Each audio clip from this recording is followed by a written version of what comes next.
Good afternoon everyone, welcome to ஜென்ட்ரோ tales. இன்றைக்கி நம்ம பார்க்க போகிற ஸ்டோரி என்னன்னு பார்த்தீங்கன்னா, வாழ்க்கையில் ஜெயிக்க ஒருவன் தன்னுடைய தொழிலில் படு தோல்வியடைந்த நிலையில் தான் நடந்து வந்த வழியில் தெரு முனையில் போவோர் வருவோரை மிகுந்த மனவேதனையுடன் வேடிக்கை பார்த்து கொண்டிருந்தான். அப்போது எதிரில் உள்ள குப்பை தொட்டியில் ஒருவர் தனக்கு தேவையான பழைய பேப்பரை எடுத்து சாக்கில் நிரப்பி சென்றார். சிறிது நேரத்தில் இன்னொரு நபர் அதே குப்பை தொட்டியில் தனக்கு தேவையான பாட்டில்களை நிரப்பி எடுத்து சென்றார். மீண்டும் ஒருவர் தனக்கு தேவையான பழைய பிளாஸ்டிக் தட்டு பேப்பரை எடுத்து சாக்கில் நிரப்பி சென்றார். அதன் பின் ஒரு நாய் வந்து எச்சில் இலையில் இருந்த சாப்பாட்டை சாப்பிட்டு சென்றது.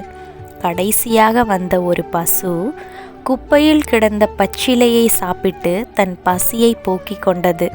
இதை பார்த்து படு தோல்வியடைந்த அந்த நபர் கூறிய வார்த்தைகள், ஒரு சிறிய குப்பை தொட்டியில் இத்தனை பேர் பிழைத்து வாழ்கிறார்கள் என்றால் இந்த பரந்து விரிந்து கிடக்கும் இவ்வுலகில் நாம் அனைவரும் எப்படியெல்லாம் பிழைத்து வாழலாம் என்று தன் மனதை திடப்படுத்தி கொண்டு, இனி தனக்கு தோல்வியே கிடையாது, இனி வரும் காலங்கள் பொற்காலமே, மிகப்பெரிய வெற்றியே என தன்னம்பிக்கையுடன் தன் பழைய தொழிலை தொடங்க சென்றார்.